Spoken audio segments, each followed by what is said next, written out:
I discovered my boyfriend wasn't real when I tried to introduce him to my best friend. Here is no one there, Emma, she said, staring at the empty chair where Jack sat smiling. I thought she was playing a cruel joke until I saw the concern in her eyes. That night, I found a journal hidden in my apartment detailing my treatments for a condition called phantom relationship umpopent. According to the entries written in my own handwriting, I'd been creating an elaborate fantasy boyfriend for 3 years following a traumatic event I couldn't remember. The next morning, Jack was still there, making coffee in my kitchen. Morning beautiful, he said with his perfect smile. I smiled back, but my heart raced with fear. How do you break up with someone who doesn't exist? For as long as I could remember, Jack Parker had been the perfect boyfriend. We met at a coffee shop during a thunderstorm. So violent it knocked out the power in the darkness. He'd offered me the last blueberry muffin, and we'd talked for hours by candlelight as rain lashed the windows. It was the kind of meet cute straight out of a romance novel. 3 years later, we had our routines. He made coffee every morning black for him, oat milk latte for me. He worked as an architect while I designed video games for my home office. Friday nights were for trying new restaurants, Saturdays for hiking our museums, and Sundays for lazy brunches and reading together on the couch. Jack was thoughtful, attentive, and supportive. He remembered every anniversary, listened when I had a bad day, and somehow always knew exactly what to say when I was feeling insecure about my work. My friends had heard all about him, of course, but between Jack's busy work schedule and the fact that my best friend T-Dest had moved to Boston a few years ago, they'd never actually met. Capel, there was always a reason. He had to work late. He was visiting his parents. He came down with food poisoning right before the dinner party when Tazich finally moved back to town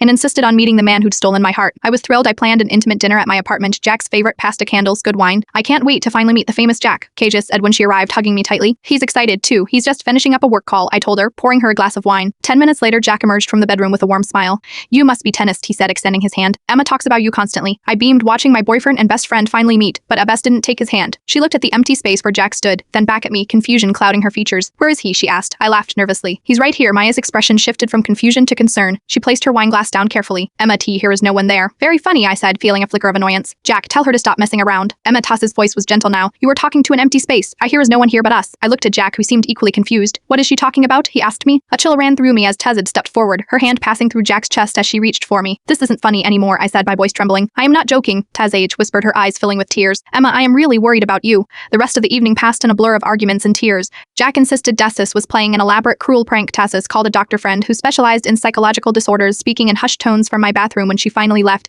Jack took me in his arms. She's Rom, he whispered against my hair. I am real, you know I am real. I nodded against his chest, feeling the solid warmth of him, hearing his heartbeat. How could someone so real be a figment of my imagination? After Jack fell asleep, I searched the apartment looking for I wasn't sure what. Proof. In the back of my closet, I found a locked box I didn't recognize. The combination was my birthday, something I might choose myself, but would never tell anyone else. Inside was a leather-bound journal, a bottle of pills, and several pamphlets about phantom relationship compatent.